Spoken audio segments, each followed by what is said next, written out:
अस्सलाम वालेकुम नाजरीन, TSC में खुश आमदीद।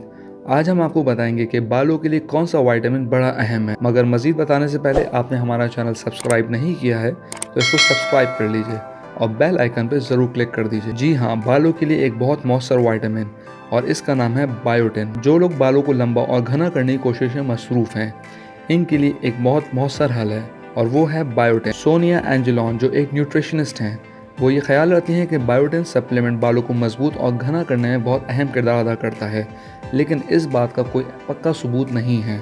लेकिन बहुत से इस्तेमाल करने वालों के मुताबिक जिन जिन लोगों ने बायोटिन को इस्तेमाल किया, उनको इसका बड़ा फ़ायदा हासिल हुआ।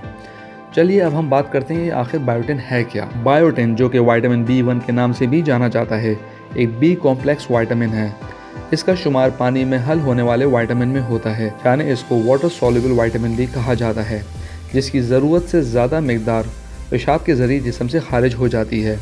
ये विटामिन फैट्स, प्रोटीन्स, कार्बोहाइड्रेट्स को एनर्जी में बदलने में मदद करता है और हमारे बालों को, जल्द और नाखूनों पर इसके बड़े असरात मुरतब होते हैं। जिन लोगों में बायोटिन की कमी पाई जाती है, वो बायोटिन सप्लीमेंट के ज़रिए बालों के गिरने और कमज़ोर बालों से निजात हासिल कर सकते हैं। विल्मा बर्कफील्ड, जो कि एक डर्मेटोलॉजिस्ट हैं, मानती हैं कि बायोटिन बालों की जड़ों, जल्द और नाखूनों के लिए एक मुफीद सप्लीमेंट है। जहां बायोटिन की कमी बेशतर मसाइल का सबब है, वहीं इसकी ज़्यादती नुकसानदेह साबित हो सकती है। जिस्म में बायोटिन की ज़्यादा मकदार एक्नी और रैशेस की वजह भी बन सकती है। हालांकि इस बात का कोई साइंसी सबूत मौजूद नहीं है, लेकिन अगर आप बायोटिन सप्लीमेंट लेना शुरू करें और आप में एक्नी की शिकायत पाई जाए तो शायद इसकी वजह ये भी बन सकती है। बहरहाल, अगर आप बायोटिन सप्लीमेंट लेने में दिलचस्पी रखते हैं तो अपने डॉक्टर से ज़रूर मशवरा करें ताकि इसके मनफी असर से दूर रह सकें।